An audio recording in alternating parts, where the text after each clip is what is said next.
வணக்கம். 4 மணி செய்திகளை வழங்குவதற்காக நான் சிவரஞ்சனி. முதலில் தலைப்புச் செய்திகளை பார்க்கலாம். நாடாளுமன்றத்தில் முக்கிய பிரச்சினைகள் திசை திருப்பப்படுவதாக ராகுல் காந்தி குற்றச்சாட்டு. தன்னை அங்கு பேச அனுமதிக்கப்பட்டார்கள் என்றும் பேட்டி.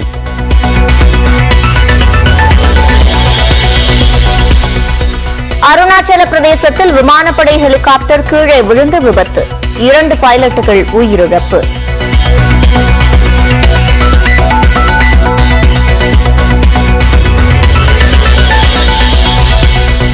கரூர் மாவட்டம் கிருஷ்ணராயபுரம் ஊராட்சியில் தரமற்ற முறையில் பாலம் அமைக்கப்படுவதாக குற்றச்சாட்டு. தண்ணீரை அகற்றாமல் அடிமட்ட கலவை போடப்படுவதால் மக்கள் அதிர்ச்சி.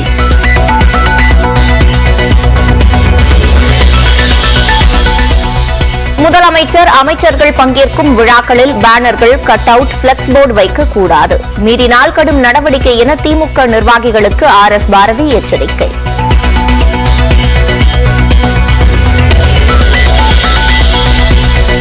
மதுரையில் அதிகரித்து வரும் காய்ச்சல் காரணமாக ராஜாஜி மருத்துவமனையில் நாளை முதல் தனிப்பிரிவு.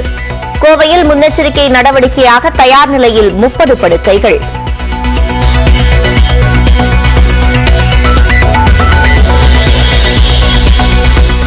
சிவகங்கை அருகே முதியவர் கட்டையால் அடித்து கொலை. 20 நிமிடங்களில் கொலையாளியை துப்பறிந்து காட்டிக் கொடுத்த ராம்போ.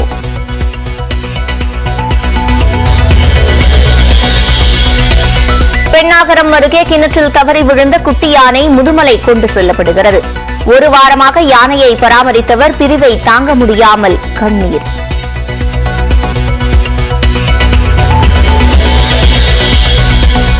நாகூர் அருகே பட்டினச்சேரி கடற்கரையில் கச்சா எண்ணெய் கொண்டு செல்லும் குழாய் மே மாதம் 31க்குள் அகற்றப்படும். எண்ணெய் கசிவால் பிரச்சினை ஏற்பட்ட நிலையில் CPCL, இந்தியன் ஆயில் நிறுவனங்கள் உறுதி.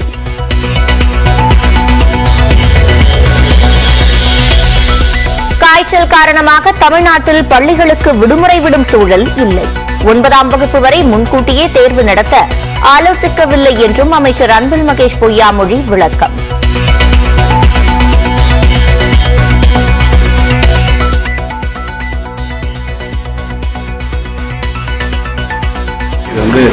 லீவ் விடுற அளவுக்கு ஒன்றும் இல்லை அப்படிங்கிற மாதிரி தான் சொல்லியிருக்காங்க. அந்த மாதிரி சூழ்நிலை இல்லைன்னு சொல்லியிருக்காங்க. எக்ஸாம்ஸ் ப்ரீபோன் இருக்கிறதா சொல்றாங்க. ப்ரீபோன் ஆகட்டும் வாய்ப்புகள் இல்லை, அந்த மாதிரி இது வரைக்கும் டேட்ஸ் எந்த சேஞ்சஸும் கிடையாது.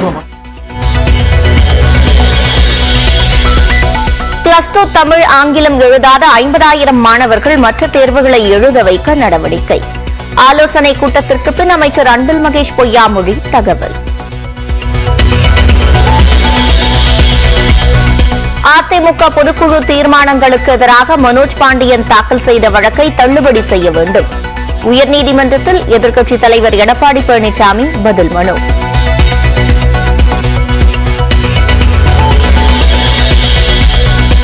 நாடாளுமன்ற முடக்கம் தொடரும் நிலையில் அமைச்சர்களுடன் பிரதமர் நரேந்திர மோடி ஆலோசனை.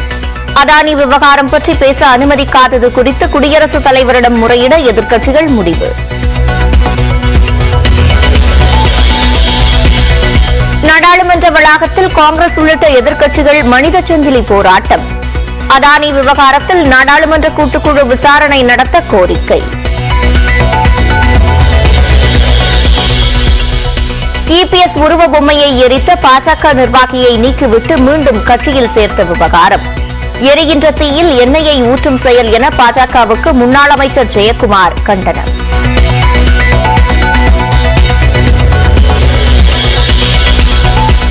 வீடு மீது தாக்குதல் நடத்தியதால் மனவேதனை.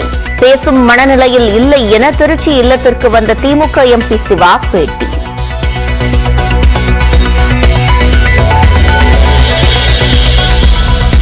அமமுகவுடன் இணைந்து செயல்படுவோம். OPS ஆதரவு பிரிவு தேனி மாவட்ட செயலாளர் சையத் கான் பேட்டி.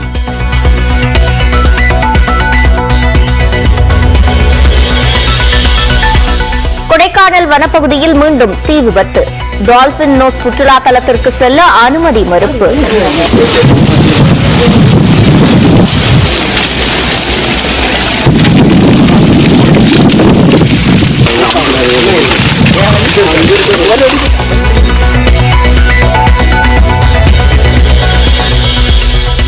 திருச்சியில் நடைபெயர்ச்சி பயிற்சிக்கு சென்ற பேராசிரியையை கட்டையால் தாக்கி வழிப்பறி கொள்ளை.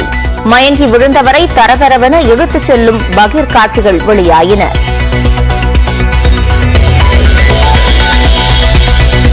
சென்னை எண்ணூர் அருகே கால்வாய் பணிகளின் போது தவறி விழுந்த இருவர். மண்ணில் சிக்கிக் கொண்டவர்களை பாதுகாப்பாக மீட்ட தீயணைப்புத்துறை.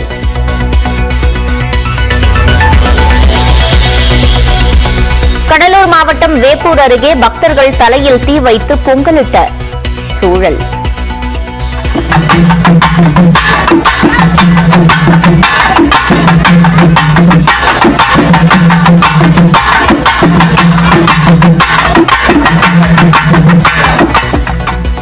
வேண்டுதல் நிறைவேற வித்தியாசமான நேர்த்திக்கடன்.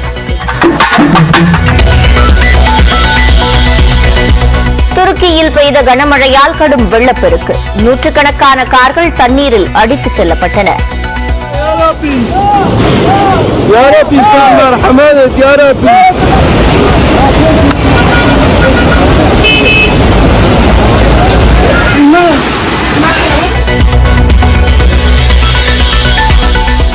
டெல்லி கேபிட்டல்ஸ் அணிக்கு டேவிட் வார்னர் கேப்டன். விபத்தில் சிக்கிய ரிஷப் பந்த் விளையாட மாட்டார் என்பதால் முடிவு.